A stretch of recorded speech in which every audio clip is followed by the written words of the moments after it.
हाँ जी, प्यारे प्यारे साथियों, कैसे हैं आप लोग?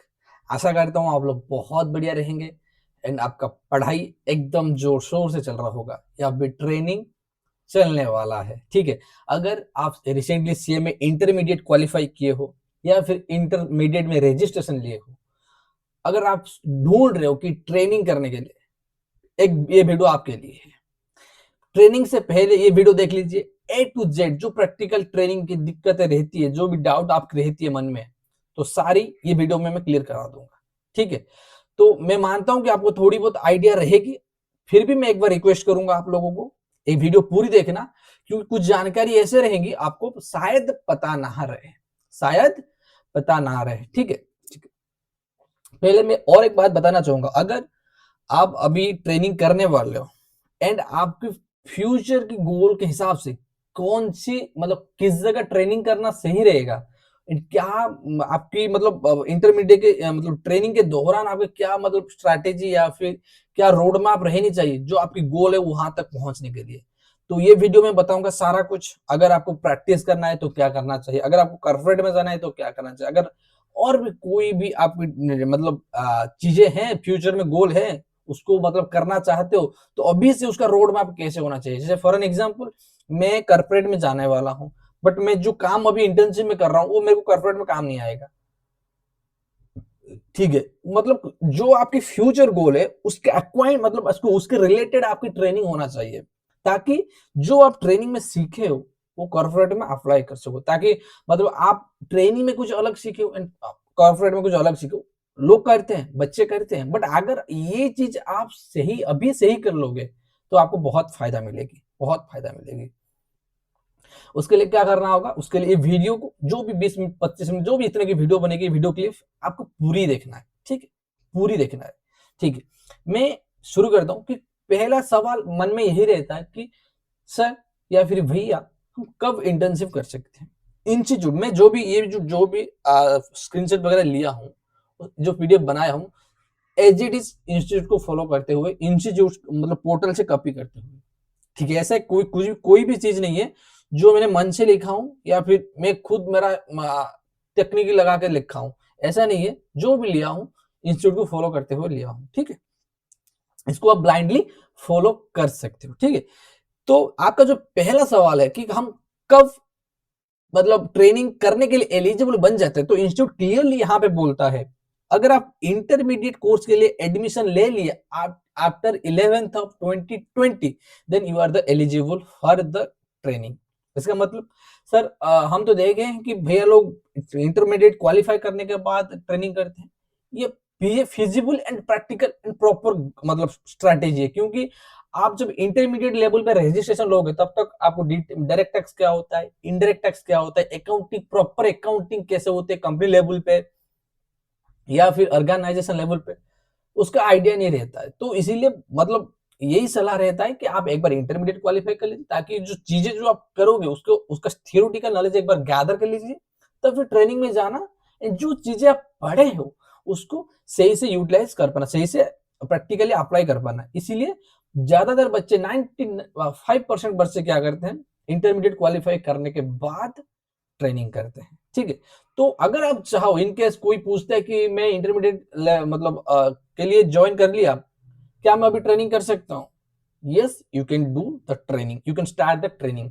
ट्रेनिंग स्टार्ट करने के बाद क्या क्या चीज करना चाहिए एक बार होल्ड कर लीजिए, आगे आगे सारा चीज आएगी तो सारा चीज एकदम आपको क्लियर हो जाएगी, एकदम आपको क्लियर हो जाएगी। ठीक है, तो ये हो गया। एक बार ये ध्यान रखना कि 15 महीने की ट्रेनिंग होता है। ट्रेनिंग का पीरियड क्या है, मिनिमम 15 मंथ्स।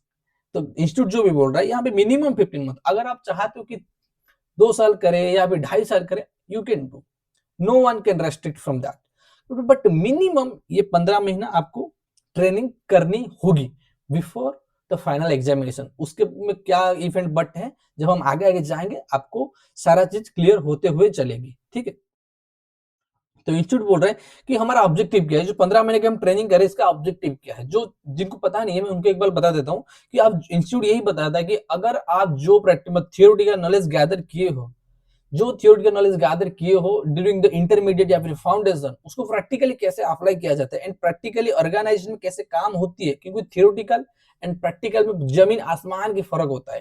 तो एक बार तो थियोरेटिकल नॉलेज ले लिए, उसको प्रैक्टिकली कैसे मतलब एप्लीकेबल करना है, कैसे अप्लाई करना है, तो उसको सीखने के लिए हम एक ट्रेनिंग हमारे करिकुलम में ऐड कर रहे हैं। तो ऑब्जेक्टिव यही है, developing necessary skills and all, providing practical exposure, providing job experience, मतलब जॉब रेडी बनाने के लिए। अब ऐसे मान लीजिए आप क्वालिफाई कर लोगे, अगर आपको काम नहीं आती है तो क्वालिफाई करने सीएमए बनने के बाद कोई फायदा नहीं रहेगी ना, क्योंकि आप सीएमए क्वालिफाई बन गए, कंपनी आपको हायर कर ली, बट आप काम नहीं कर पा रहे हो, काम नहीं कर पा रहे तो कोई फायदा नहीं है। तो इंस्टीट्यूट यही अपना मतलब बच्चों को यही हेल्प करना चाहते हैं, अगर आप सीएमए करिकुलम में ज्वाइन कर रहे हो तो ये हम करेंगे, ये 15 महीने की ट्रेनिंग आपके लिए मैंडेटरी रहेगा, आपके लिए मैंडेटरी रहेगा, ठीक है। ये हो गया ऑब्जेक्टिव हमारा। बट दूसरा जो सबसे ज्यादा क्वेश्चन पूछा जाता है कि हम कहाँ कहाँ ट्रेनिंग कर सकते हैं, किस किस के अंडर हम ट्रेनिंग कर सकते हैं। तो इंस्टीट्यूट क्लियरली बोलता है, अगर कोई प्रैक्टिसिंग कॉस्ट अकाउंटेंट है या फिर फार्म ऑफ कॉस्ट अकाउंटेंट है या फिर any following organisation, either cost accountant की फार्म या फिर प्रैक्टिसिंग कॉस्ट अकाउंटेंट इंडिविजुअल जो कर रहे हैं, या फिर कोई भी ऐसी मतलब जो नीचे दिया गया ऑर्गेनाइजेशन है, कोई सा भी ऑर्गेनाइजेशन में आप ट्रेनिंग कर सकते हो। जैसे for an example central state government की ऑर्गेनाइजेशन हो गया, बैंक एंड इंश्योरेंस कंपनी वगैरह हो गया, पब्लिक सेक्टर अंडरटेकिंग हो गया, यहाँ पे पीएसयू में ज्यादातर होती है, जितने भी पीएसयू होगी, पीएसयू क्या है, पब्लिक सेक्टर अंडरटेकिंग, मतलब गवर्नमेंट की कंपनी वगैरह है, जैसे एनबीसीसी, एनटीपीसी, आईओसीएल, गेल, पावर ग्रिड, ये जो आपको कितने पीएसयू है गूगल में सर्च कर लेना, हंड्रेड्स ऑफ पीएसयू आ जाएंगे, उनका वैकेंसी निकलती रहती है कि ट्रेनिंग के लिए, उनका वैकेंसी निकलती रहती है ट्रेनिंग के लिए, आपको देखकर अप्लाई करना रहेगा। अगर आप सिलेक्टेड हो गए तो फिर इंटरव्यू वगैरह होगा, सिर्फ पीआई होता है, पर्सनल इंटरव्यू, मतलब ओवर द वीडियो कॉल या फिर physically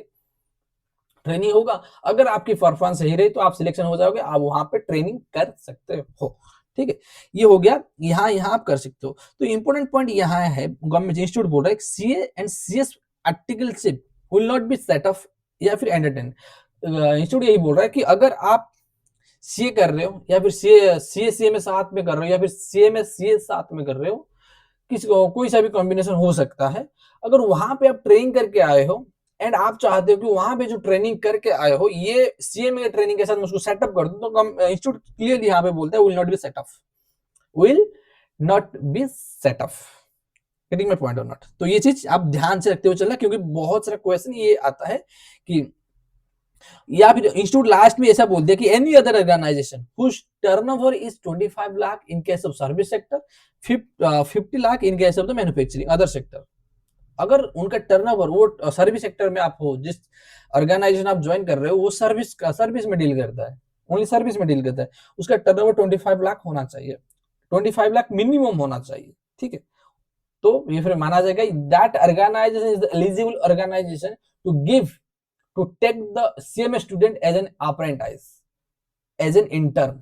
Are you getting my point or not? ये पॉइंट एकदम क्लियर हो गया आपको, ठीक है। तो फिर इंस्टीट्यूट ये बोल रहा है कि आपकी कौन सी एरिया में आप ट्रेनिंग कर सकते हो।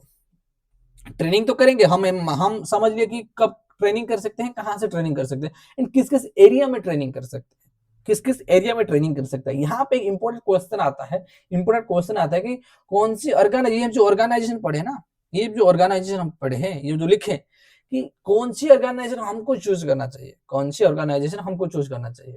अगर मैं क्लियरली यहाँ पे बता देना चाहूंगा, अगर आपको फ्यूचर में चल के प्रैक्टिस करना है या फिर खुद का एक सेटअप रेडी करना है, मतलब खुद का एक प्रैक्टिस स्टार्ट करना है, then it will be recommended, ऐसा कंपल्सरी नहीं है, it will be recommended to join a CA firm या फिर सीएस फार्म, सॉरी सीए या फिर सीएमए फार्म में ज्वाइन करिए। क्योंकि इसका लॉजिक मैं बता देता हूं, क्योंकि आप जब फार्म में ज्वाइन करोगे वहां पे क्या होता है ना, वहां पे मल्टीपल एरिया के ऊपर आपको काम सीखने के लिए मौका मिलेगी। फॉर एग्जांपल डायरेक्ट टैक्स में भी काम करोगे, इनडायरेक्ट टैक्स में भी काम करोगे, ऑडिट में भी काम करोगे, डे टू डे अकाउंटिंग में भी काम करोगे, बुक्स ऑफ क्लोजिंग में भी काम करोगे, टैक्स ऑडिट में भी काम करोगे। Are you getting my point or not? ये ओवरऑल एक्सपोजर आपको मिलेगा। एंड जो आप जो खुद की प्रैक्टिस शुरू करोगे, जो आप भी प्रैक्टिस शुरू करोगे, तो आप भी ये भी सर्विस आप दोगे आपके क्लाइंट को, तो आपको क्लाइंट को देने के लिए आप ये सर्विस तो आपको आनी चाहिए ना। तो इसीलिए ये रिकमेंडेड रहता है, अगर आपको प्रैक्टिस जाना है, खुद का कुछ बनाना है एंड आप ठान लियो कि मैं किसी के अंडर नहीं काम करना चाहता हूँ, मैं खुद का कुछ बनाना चाहता हूँ, तो पीएसयू वगैरह में ज्वाइन करने में क्या क्या दिक्कत होता है वो मैं बताता हूँ आगे। बट अगर आप अब अगर आप मतलब खुद का कुछ बनाना मतलब प्रैक्टिस शुरू करना चाहते हो, देन सीए फार्म या फिर CMA firm will be the best organisation for you, क्योंकि वहां पे आपकी मतलब different kind of exposure you will get at there. Getting my point. अगर मान लीजिए आप बोल रहे हो कि भैया मेरे को तो जॉब करना है, मेरे को सीएमए बनने के बाद प्रैक्टिस नहीं करना है, मेरे को जॉब करना है, तो वहां पे आप क्या कर सकते हो, कॉर्पोरेट ज्वाइन कर सकते हो। कॉर्पोरेट ज्वाइन कर सकते हो, पीएसयू हो गया या फिर प्राइवेट कंपनी हो गया। वहां पे क्या होता है ना, आप तो कॉर्पोरेट मैनर सीख जाते हो, कॉर्पोरेट में कैसे बिहेवियर रखते हैं, कैसे चीजों को हैंडल किया जाता है, कैसे काम किया जाता है। एंड कॉर्पोरेट में क्या होता है, आपको एक ही चीज स्पेशलाइज बनाया जाता है।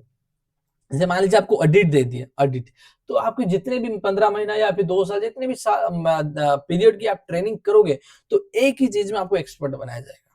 ऐसा नहीं कि फार्म की जैसा नहीं है कि 2 महीना डायरेक्ट टैक्स, 2 महीना जीएसटी, 2 महीना ऑडिट, 2 महीना टैक्स ऑडिट, 2 महीना बुक्स ऑफ अकाउंट्स, ये चीजें ऐसा नहीं होगा। एक एक फील्ड अकाउंटिंग दे दिए तो आप महीने भर बैठ के सिर्फ अकाउंटिंग करना होगा, महीने भर बैठ के सिर्फ अकाउंटिंग करना होगा। और जितने भी दिन आपको ट्रेनिंग करोगे, जितने भी पीरियड मतलब 15 महीना, आपको सिर्फ अकाउंटिंग करना होगा। अगर कुछ एडिशनल काम आ गया तो अलग बात है। मतलब मोटा मोटी ये होता है कि कोई एक जोन दे देंगे, कोई एक पर्टिकुलर फील्ड दे देंगे, उसी फील्ड के ऊपर आपको आपका ट्रेनिंग खत्म हो जाएगा। ये ज्यादातर केसेस में होती है, ये ज्यादातर केसेस में होती है। तो अगर ये चीज को आपको ध्यान रखते हुए चलना, अगर आपको मतलब गोल के हिसाब से आप सेट हो, अगर आपको जॉब करना है तो आप पीएसयू वगैरह रिकमेंडेड रहेगा, ऐसा नहीं है कि कंपलसरी।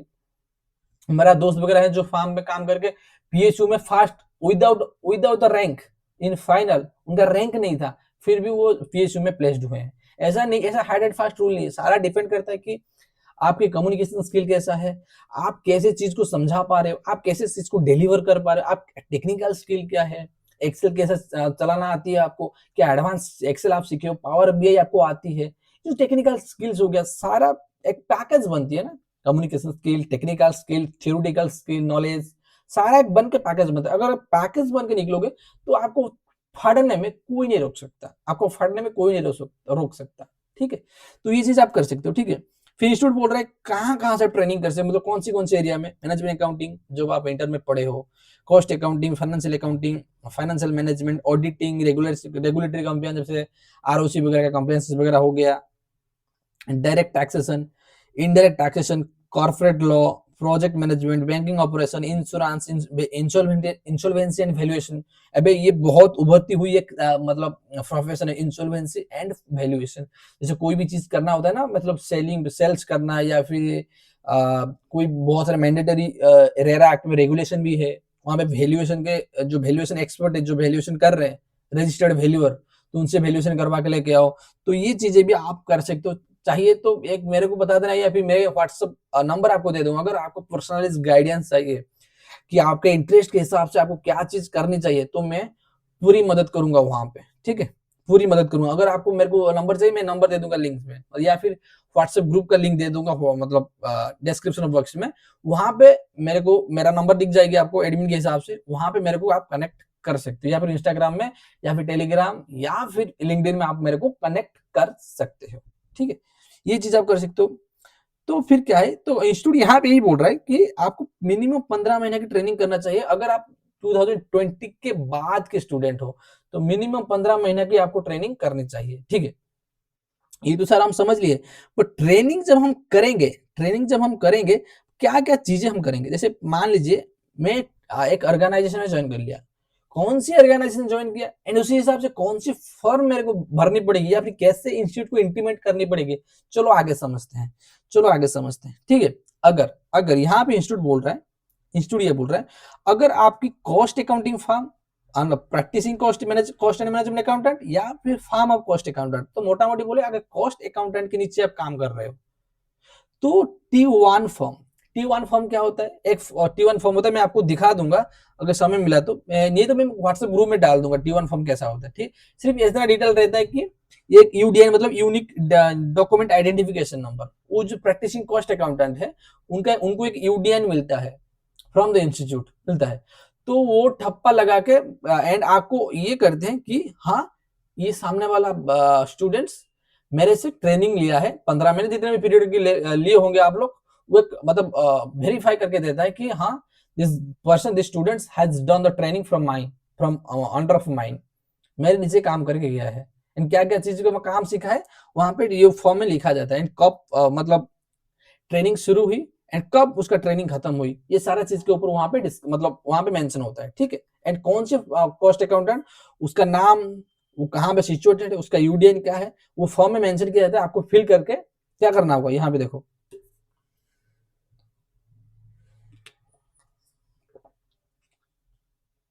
आपको क्या करना होगा, आपको क्या करना होगा, वो फॉर्म क्या करना होगा, स्कैन करके T1 फॉर्म आपको इंस्टीट्यूट को वेबसाइट पे अपलोड करनी रहेगी, एक प्रैक्टिकल ट्रेनिंग वाला होता है, तो वहां पे आपको अपलोड करनी रहेगी, ठीक है, वहां पे आपको अपलोड करनी रहेगी। एक बार आप अपलोड कर लिए, इंस्टीट्यूट वेरीफाई करेगा, केवल क्या इंस्टीट्यूट करेगा, इंस्टीट्यूट वेरीफाई करेगा, जो ऑर्गेनाइजेशन का नाम मेंशन किए हो वो क्या एक्चुअली में मतलब एग्जिस्ट करता है, जो यूडीआई नंबर मेंशन किया गया है ये क्या एक्चुअली एग्जिस्ट करता है, अगर वो चीजें एक्चुअली एग्जिस्ट करता है, देन इंस्टीट्यूट क्या करेगी, 2-4 या फिर मैक्सिमम 1 वीक 2 वीक में वो चीजें जो आप डॉक्यूमेंट अपलोड किए होंगे उसको प्रोसेस कर देगी, उसको क्या करेगी, उसको प्रोसेस कर देगी, उसको प्रोसेस कर देगी, आपको मेल के थ्रू इंटीमेट कर दिया जाएगा कि योर T1 या अगर प्रैक्टिसिंग कॉस्ट अकाउंट के नीचे काम किया तो T1, अगर बाकी ऑर्गेनाइजेशन वगैरह हो गया तो उनके अगेंस्ट में T4, कॉस्ट अकाउंट के नीचे काम किए हो तो ज्वाइनिंग के टाइम पे आपको T1 भरना पड़ेगा,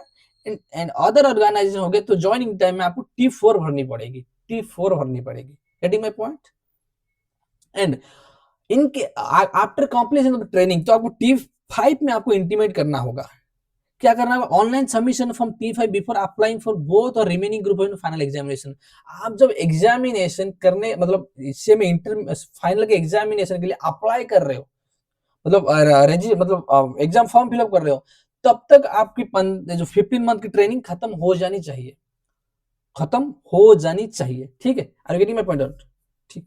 उसके बाद क्या है, अगर यहाँ पे एक सिनेरियो है, अगर आप ऑलरेडी ये बोल रहे हो कि ऑलरेडी मेरा ऑर्गेनाइजेशन में प्रायर एक्सपीरियंस है, ऑलरेडी मैं ऑर्गेनाइजेशन में ऑलरेडी 2-3 साल काम कर चुका हूं एज एन रेगुलर एम्प्लॉय, देन आपको एग्जामेशन मिल सकती है from the practical training, exemption मतलब आपको ट्रेनिंग करने की जरूरत नहीं है फर्दर, उसके लिए आपको क्या करना होगा, T3 एक फॉर्म होता है, यहाँ पे देखो, यहाँ पे देखो, यहाँ पे देखो, डॉक्यूमेंट T3 आपको सबमिट करना होगा, एंड वो जो एक्सपीरियंस लेटर होगी, जैसे आप कहीं पे ऑर्गेनाइजेशन में काम करोगे तो आप एक बार काम करोगे, कर लोगे, 1 साल 2 साल 3 साल जितना भी पीरियड की हो गया, तो आपको क्या होगा, आपको एक एक्सपीरियंस लेटर वहां से मिलता है, एक्सपीरियंस लेटर, तो वो एक्सपीरियंस लेटर को आपको स्कैन करके अपलोड करना रहेगा, ठीक है। And audited balance sheet, audited balance sheet, जैसे ऑडिटेड बैलेंस शीट मतलब जैसे मैं किस कंपनी में काम किया हूँ, मैं किस कंपनी में काम किया, उसका जो यहाँ पे जो टर्नओवर के क्राइटेरिया बताया ना कि 25 एंड 50, इसको वेरीफाई करने के लिए, तो इंस्टीट्यूट क्या मांगता है कि ऑडिटेड बैलेंस शीट आप उनका जो जिस ऑर्गेनाइजेशन में आप काम किए ऑडिटेड बैलेंस शीट देना। ऑडिटेड बैलेंस शीट क्या होता है, जिसमें ऑर्गेनाइजेशन का लेटर हेड या फिर उनका जो कॉमन सील रहता है वहां पे ठप्पा लगता है कि this is our balance sheet. जैसे मान लीजिए मैं एक एग्जांपल देता हूँ, एबीसी लिमिटेड, वहां पे उनका एसेट लेवल रहेगा उनका, जैसे मान लीजिए एबीसी लिमिटेड कहाँ सिचुएटेड है, उनका पिन कोड क्या है, ये सारा उनका जो कंपनी होगा तो सीआई कॉर्पोरेट आइडेंटिफिकेशन नंबर, सारा चीज वो लेटर हेड में मेंशन होता है, उनके बाद एसेट का लायबिलिटी का डिटेल्स रहता है, एंड उनका कॉमन सील ठप्पा लगाता है, इसको माना जाता है कि ये वेरीफाइड ऑडिटेड बैलेंस शीट हो गया, ठीक है। ये चीजें होगी। अगर आप ऑलरेडी प्रायर काम कर चुके हैं तो T3 भर के आप ये एग्जामेशन क्लेम कर सकते हो। अब in case after completion of the, अभी हम बात करने जा रहे हैं after completion of the training एक बार खत्म हो गया तो आपको T5 फॉर्म में, मतलब यहाँ पे ज्वाइनिंग के टाइम पे तो फॉर्म नंबर अलग अलग थी, मतलब कॉस्ट अकाउंटेंट के नीचे काम करके तो T1, एंड बाकी में जो हमारा हो गए कौन, जो अदर ऑर्गेनाइजेशन उनको T4 जमा करना रहता है, but at the end of the training period तो सबके लिए कॉमन ही है, T5 फॉर्म जमा करना रहेगा, T5 फॉर्म आपको जमा करना रहेगा, ठीक है। T5 फॉर्म जमा, अगर ये फॉर्म का डिटेल चाहते हैं तो आप ये पर इंस्टीट्यूट में वेबसाइट में आप देख लेना, वो मिल जाएगा, अगर नहीं मिल रहा तो व्हाट्सएप ग्रुप में ज्वाइन कर लेना, मैं व्हाट्सएप ग्रुप में आपको शेयर कर दूंगा, ठीक है, ठीक है। और एक इंपॉर्टेंट चीज के ऊपर हम बात करना चाहेंगे, ये जो प्रैक्टिकल बहुत इशू आती है बच्चों को, तो क्या है कि अगर आप मान लीजिए कोई एक इंस्टीट्यूट मतलब ऑर्गेनाइजेशन में आप ज्वाइन कर लिए काम करने के लिए, तो तुरंत ज्वाइन करने के बाद आप T1 या फिर T4 जो भी है फिलअप मत करिए। इसका रीजन क्या है, जैसे आप पहले 10 या 15 दिन लीजिए, क्या आप वो ऑर्गेनाइजेशन के साथ कोप अप कर पा रहे हो? जैसे कोई कोई ऑर्गेनाइजेशन होता है बहुत रिजिड होते हैं, मतलब बहुत टाइम तक आपको काम करवाते हैं। आपको अगर सुटेबल लग रहा है 10-15 दिन के लिए, आप एक्सेस करिए कि मैं ये यहाँ पे कोप अप कर पाऊंगा, यहाँ पे मैं सूट बन पाऊंगा, मेरा मतलब मेरा काम जो है मैं चला पाऊंगा 15 महीने के लिए। अगर ये चीजें हाँ लग रही है, देन आपको T1 भर देनी चाहिए। अगर पहले 10-15 दिन ये एसेस करिए कि यहाँ पे मैं कोप अप कर पाऊंगा, यहाँ पे मैं एडजस्ट कर पाऊंगा। अगर आपको लगा 10-15 दिन के बाद हाँ मैं कर लूंगा एडजस्ट, हाँ मैं काम कर लूंगा, इतना दिक्कत नहीं आएगी, तो T1 भरिए। क्योंकि एक बार T1 आप भर दिए, जैसे मान लीजिए आप ज्वाइन किए एंड T1 भर दिए, तो क्या होता है ना, बाद में प्रिंसिपल कुछ कुछ होते हैं वो बहुत दिक्कत करते हैं, मतलब बहुत देर तक काम करवाते हैं एंड इधर उधर के काम कराते हैं जो आपकी काम की नहीं है, ठीक है। एंड आप चाहते हो कि मैं स्विच करूं, तो उसमें दिक्कत होता है कि आप मैं T1 T4 नहीं दूंगा, एंड जो मतलब प्रिंसिपल चेंज करने के सर्टिफिकेट होते हैं मैं वो नहीं दूंगा। ये बहुत सारा प्रैक्टिकली दिक्कत आती है। तो आपको क्या करना है, अगर 10-15 दिन समय लीजिए एंड ये जांच करिए कि मैं यहाँ पे एडजस्ट कर पाऊंगा, देन आप T1 T4 भरने के लिए जाइए, नहीं तो आप चेंज कर सकते हो। इंस्टीट्यूट इसके लिए भी एक प्रावधान रखा है, अगर आप चेंज करना चाहते हो देन आप जिस दिन चेंज किए उससे चेंजेस से 30 दिन के अंदर अंदर आपको क्या करना होगा, आपको इंस्टीट्यूट को इन्फॉर्म करनी होगी कि मैं जो जिस पहले ऑर्गेनाइजेशन में काम कर रहा था उसमें मैं चेंज कर लिया हूँ, मेरा नया ऑर्गेनाइजेशन में ज्वाइन कर लिया हूँ। एंड मैक्सिमम कितने टाइम आप चेंज कर सकते हो, maximum 3 times during your 15 month training आप चेंज कर सकते हो। क्या ऐसा नहीं है कि आप मन मर्जी जितने भी बार चेंज करना चाहो चेंज कर सकते हो? इंस्टीट्यूट यहाँ पे क्लियरली बता रहा है कि अगर आप चेंज करना चाहते हो तो मैक्सिमम ये 3 times you can change your principal या फिर ऑर्गेनाइजेशन या फिर कंपनी, मैक्सिमम 3 बार आप चेंज कर सकते हो। इससे ज्यादा करना चाहते हो तो आपको अलाउ नहीं किया जाएगा। अब जो फॉर्म आप जमा करोगे उसको डिनाई कर दिया, मतलब डिक्लाइन कर दिया जाएगा, ठीक है।